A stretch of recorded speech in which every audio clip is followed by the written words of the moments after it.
வணக்கம். செய்திகள் வாசிப்பது சரவணா. அதிமுக சார்பில் மொழிப்போர் தியாகிகள் வீரவணக்க பொதுக்கூட்டம்.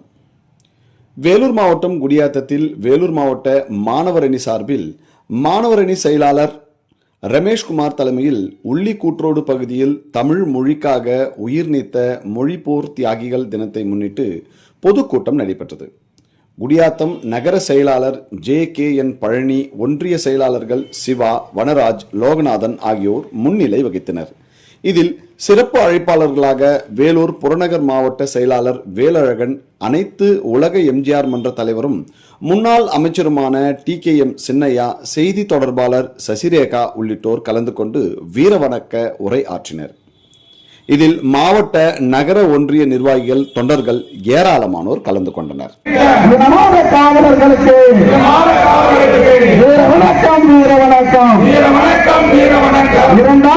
நேரு பள்ளிக்கூடமாக இருந்தாலும் சரி, அன்பில் மகேஷ் என்று பல அமைச்சர்கள் நடத்துகின்ற பள்ளிக்கூடங்கள், திமுக அமைச்சர்கள் நடத்துகின்ற எல்லா பள்ளிக்கூடங்களிலும் ஆங்கிலமும் ஹிந்தியும் கட்டாயம் என்பதை இன்னைய தேதி வரைக்கும் வைத்திருக்கிறார்கள். இவர்களுக்கு மொழிப்போர் தியாகிகளுக்கு வீர வணக்கம் செலுத்துவதற்கு தகுதி இருக்கிறதா? இல்லை ஹிந்தி என்பது பேரறிஞர் அண்ணா சொன்னதை போல ஹிந்தி எதிர்ப்பு தான் தமிழ்நாட்டை முதல் போராட்டத்தில் முதல் இந்த மொழிப்போர் தியாக ஒரு வேங்கை என்று சொன்னால் முதல் பலி நடராஜன், சிறையிலேயே முதலமைச்சர்.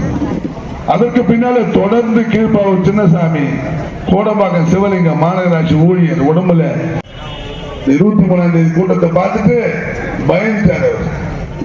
23ஆம் தேதி ஒரு மாபெரும் பொதுக்கூட்டம், எல்லாம் அண்ணெல்லாம் வந்திருப்பாங்க. எல்லாம் மதுராந்தகத்தில் அருகே நம்முடைய பாரத பிரதமர் மோடியும். இன்னொரு முக்கியமான விஷயம், இன்னைக்கு ஒரு புதுசா ஒரு நடிகர் வந்திருக்கிறார். நேற்று வரைக்கும் நம்ம அவரை பத்தி பேசுறது இல்லை.